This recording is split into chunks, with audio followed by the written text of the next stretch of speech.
Hi hello नमस्कार. मी कोमल लेके स्टोरीमध्ये आपलं स्वागत करते.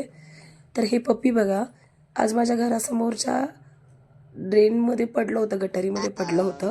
खूप ओरडा लागलेला आणि कसं दुपारची वेळ होती, दुकानं बंद होती आणि कोण समोर नसल्यामुळं थोडं बघितलं तर हे पडलं होतं. मग त्याला काढलं. मग ते काढतानाचा व्हिडिओ काही मला शूट नाही करता आलेला. म्हटलं ती थंडी वाजती तर गरम पाणी ठेवलं त्याला. माझ्याकडे माझ्या जिम्मीचा शॅम्पू होता. शॅम्पू, ब्रश आणि गरम पाण्याने त्याला आंघोळ करून त्याला स्वच्छ वगैरे केलं. त्यानंतर त्याला परफ्यूम असं नाही, पण फ्लोरल सेंट होता माझ्याकडे पप्पीचा माझ्या. तोच त्याला ते थोडंसं फिरवला. खूप ओरडा लागलेलं हे. मला काय वाटलं की म्हणजे त्याची आई वगैरे कुठंतरी गेली आहे. थोडं त्याला अंघोळ घातली आहे, स्वच्छ केलं त्याला. बघू शकताय तुम्ही, खूप छान शांत अगदी निरागस ते बसलं होतं.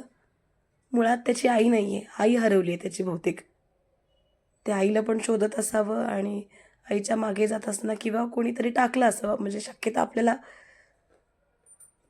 नाकारता येत नाही. ते चुकून पडलं असावं ते.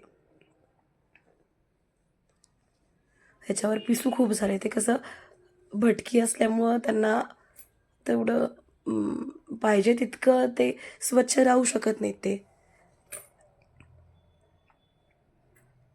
पण एवढं मी त्याला अंघोळ घालत होते, एवढं शॅम्पू डोळ्यात पण गेला होता.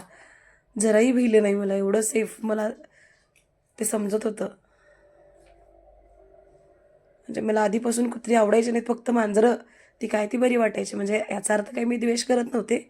पण जशी जिम्मी आमच्या आयुष्यात आली तसं सगळं कुत्र्यांवरचं प्रेम अगदी भरभरून ओथंडून वाहतंय. माझं थोडा आवाज पण बसल्यामुळे मी काय सांगतेय किंवा मी बोलते त्याचे उच्चार पण थोडे अस्पष्ट येतील.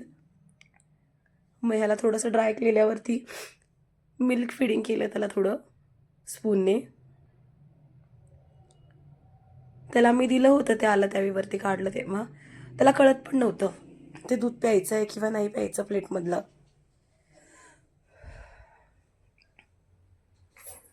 दूध वगैरे पाजलं, पाणी पाजलं आणि स्वच्छ असं झालं. Thanks for watching.